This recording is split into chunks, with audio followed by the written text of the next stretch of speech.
President of the Brussels Hero Press Club, Their Excellency Ambassador of Equatorial Guinea, I would like to thank you very much for your distinguished presence among ourselves. Clearly, as a show of friendship, brotherhood, and in the spirit of African solidarity.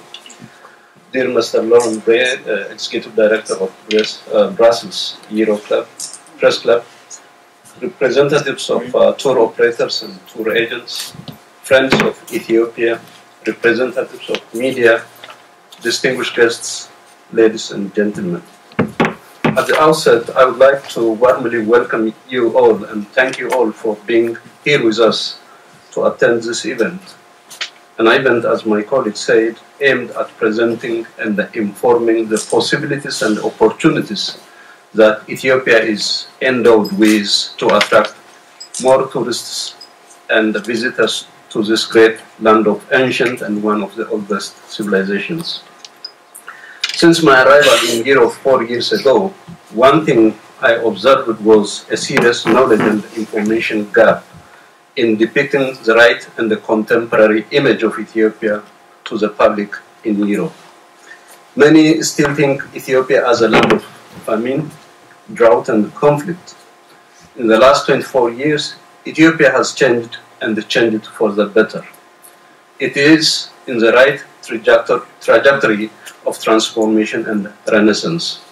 I'm hopeful that programs like this one would contribute to the efforts we are making to provide the old and contemporary facts and the realities of the country, its heritage and the rich cultural diversity of the peoples of Ethiopia.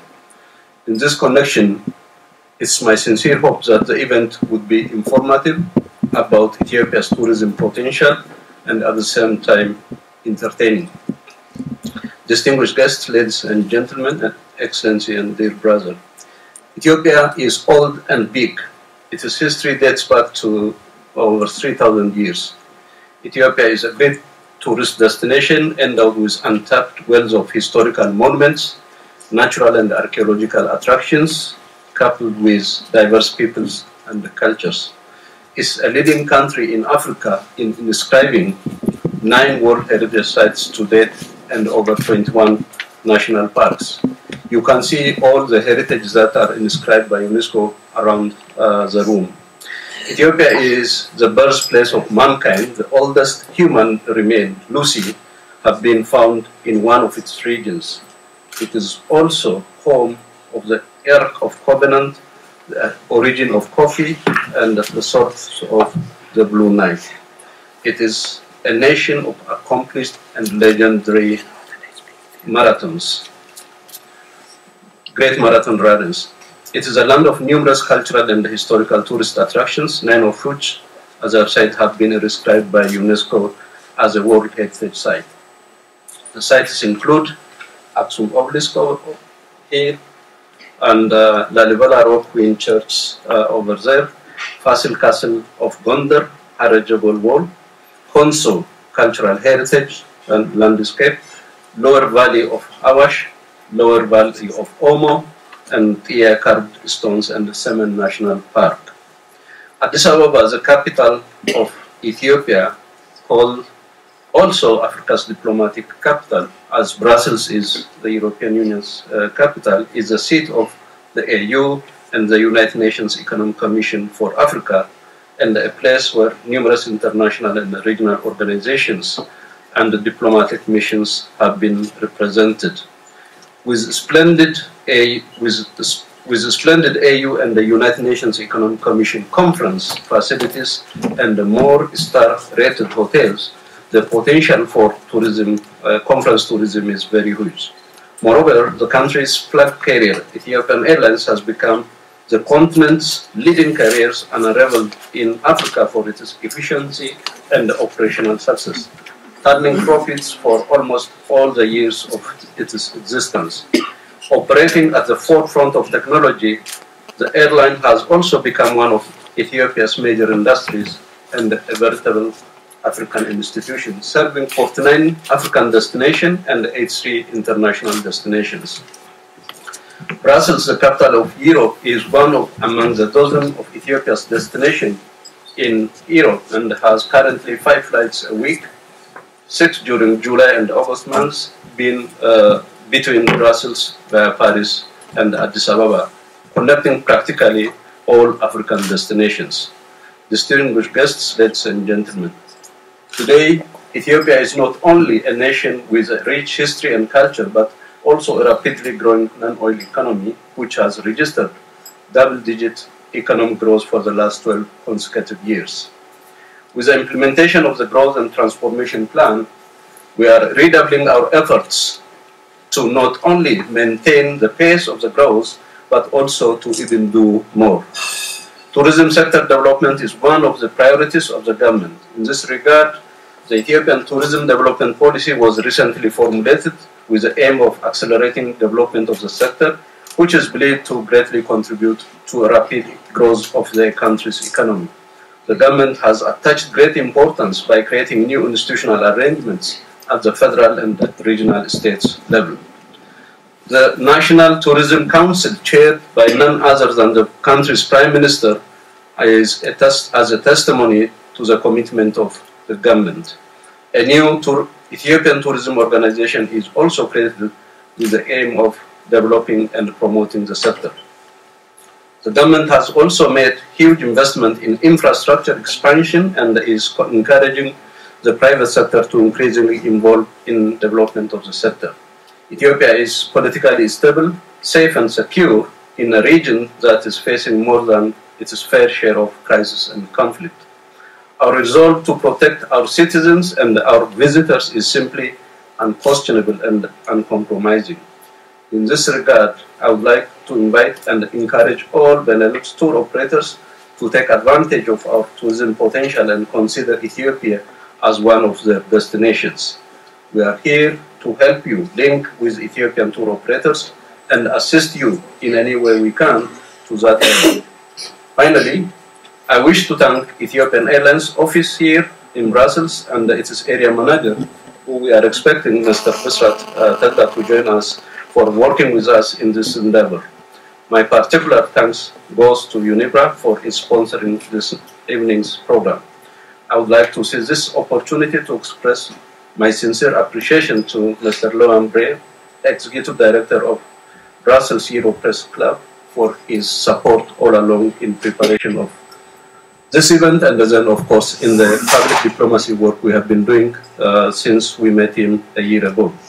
Last but not least, I would like to extend my sincere appreciation to Ethiopian restaurants in Benelux for their contribution in familiarizing and promoting some aspects of our cultural particularity, the Ethiopian traditional cuisine. The dance and music group who will entertain us this evening will also deserve my sincere appreciation. My gratitude goes also to all those who have, in one way or the other, contributed to the success of this program. Let me once again thank you for coming to this evening. I can assure you that you will enjoy the cultural music, cuisine, and the coffee ceremonies that are typical to Ethiopia. Visit Ethiopia, a place where it all began, and I thank you very much for your kind attention.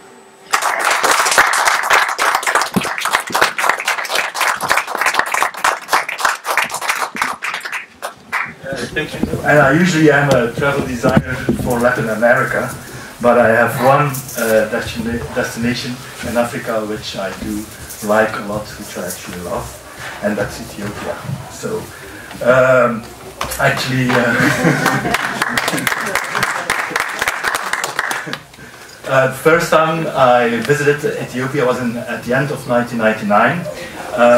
We were not looking for the country that wasn't celebrating the millennium, but actually Ethiopia celebrated the millennium 7 years later. So we started on the plane from Brussels, landed in Addis Ababa, and we were 7 years younger. You can still do that. Great experience. Then I actually had the luck or unluck to have 2 girlfriends with me, and we traveled through the north of the land. What is now called a historical route, but at that time it wasn't really a route because tourism was starting up again in Ethiopia, so we actually used public transport to reach first Lake Tana, Bahar Dar. At the villages we stopped, we were the attractions and not Ethiopia. The Farangi travelers were the attraction. We then indeed got into made travel into time, so not only 7 years later, but we traveled into time like in a time capsule, went to the Lake Tana with the great monasteries, the beautiful interior paintings, went down to Gondar to see the castles, the so-called Camelot of Africa, which is quite impressive. And then went to, which became one of my favorite spots in Ethiopia, the Simien Mountains. At that time, only rarely visited. Most of the parts, just small villages. We were there at the ridge, because you should imagine the Simien Mountain as a ridge, as a the Grand Canyon, but then looking towards a plateau, looking towards the lowlands, and with very impressive sights and very impressive views with wildlife and all. It was very crowded at that moment. There were only 2 tents, so this was a long time of go of course. Then we went to one of the places that is one, and I would suggest if tour operators, also Ethiopian ones and Belgian ones, do put Simien on your list of places to visit, because actually it is on the historical tour, on the historical circuit, and you have to pass by anyway. So if you go from Aksum to Gondar, or the other way around, don't take a plane, take the very beautiful scenic road that's going from the Tigray down to the Tekeze river and see the beautiful Simien Mountains. Lalibela on itself is of course a marvel, and I would suggest if you go again to see one of the services. Even if you're not a religious person, the magic of the event and the belief, the sincere belief of the people and the chanting will inspire you and will certainly leave an enormous impression. Don't forget to go to the higher mountains of Lalibela as well, where you have a beautiful view from, for instance, the monastery of Asheton Mariam. Then we went down by bus. We did all by public transport, so it took us some while. Now you have, unfortunately, you have good connections with Ethiopian Airlines, so you save some time. We went down to Harar, which is indeed a very special place, an old city, something completely different than the north, the historical circuit. It is a historical circuit on its own, together with Diri Dawa, where you can see the walls of the ancient city. The Harargi people are very friendly people and with an enormous sense of humor. And yes, before you ask, we did indeed feed the hyenas, and I'm still alive. And I think I got all my parts. Then we went down that year in '99. Actually, I was exploring for a tour operator, so that's why we had some time to go around. Went to the Bale Mountains to see the wolves. We actually saw them, see the crocodiles and the hippos at Chamo Lake, and one of the most beautiful sights from the upper town of Abaminch on Lake Chamo and Abaya. We went then down back to Addis Ababa. Since then, since 1999 to 2000, I've had the pleasure of visiting Ethiopia several times as a tour guide and also as to explore the country more for the tour operator I'm now working for, Travel Sensations. What has changed in the country is, like Mr. Ambassador said, it developed a lot. There has been a lot of investment in Ethiopia, and certainly in the way tourism is concerned, there has been a lot of investment in infrastructures, in hotel accommodations. If you get the newsletter of, let's say, of Ethiopian Airlines, they will keep you informed about the new lodges and accommodations that are available, which makes traveling in Ethiopia even more comfortable. Always what always was an extra thing were the very highly trained guides, drivers and local scouts who went along on the tour, which is actually a strong point of Ethiopian tourism in my point of view. Don't forget, I would call upon the Ethiopian tour operators to develop more like the regions of the Bali and the other side, the eastern side of the Rift Valley, which is a very beautiful area. As we saw now, Konso is considered a World Heritage. Beautiful villages, and there must be some old ways connecting those villages. So that's maybe an idea for the Ethiopian tour operators to develop an active tourism in the Bali Mountains, Konso area, and of course the CBN. I thank you for your attention. I think Ethiopia is a destination very worthwhile visit. I'm Siganalo.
Sabe, mas me está